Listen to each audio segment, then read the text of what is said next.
താനൂർ മണ്ഡലത്തെ പാകിസ്ഥാൻ എന്ന് വിശേഷിപ്പിച്ച് മന്ത്രി വി അബ്ദുറഹ്മാൻ നടത്തിയ പരാമർശം ഇപ്പോൾ വിവാദത്തിലാണ്.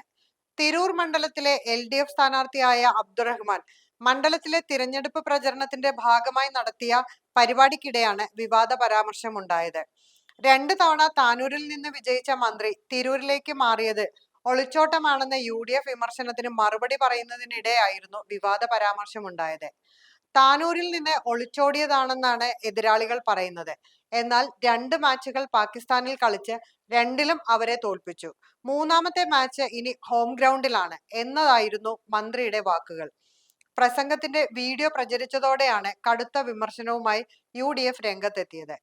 പാകിസ്ഥാൻ പരാമർശത്തിലൂടെ താനൂരിനെ അപമാനിച്ചുവെന്നും ഇടതുപക്ഷത്തിന് തിരിച്ചടിയുണ്ടാകുമെന്നും പറഞ്ഞുകൊണ്ട് താനൂരിലെ UDF സ്ഥാനാർത്ഥി PK നവാസും രംഗത്തെത്തി. പരാമർശം വിവാദമായതോടെ വിശദീകരണവുമായി മന്ത്രി വി അബ്ദുറഹ്മാൻ രംഗത്തെത്തിയിരുന്നു. പാകിസ്ഥാൻ പരാമർശം ലീഗ് തെറ്റായി വ്യാഖ്യാനിച്ചതാണ് എന്നാണ് അബ്ദുറഹ്മാന്റെ വിശദീകരണം. തിരൂരിൽ നടക്കുന്നത് ഇന്ത്യ പാകിസ്ഥാൻ മത്സരം പോലെ എന്നാണ് മന്ത്രി ഉദ്ദേശിച്ചതത്രേ.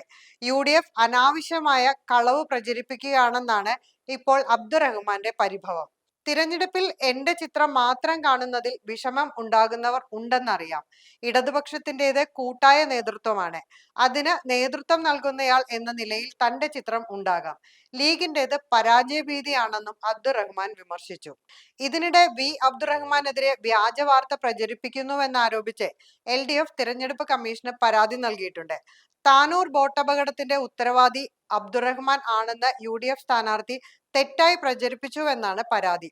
ഇത്തരത്തിലുള്ള അനൗൺസ്മെന്റുകളും സോഷ്യൽ മീഡിയ പ്രചരണങ്ങളും നീക്കം ചെയ്യണമെന്നാണ് പരാതിയിലെ ആവശ്യം.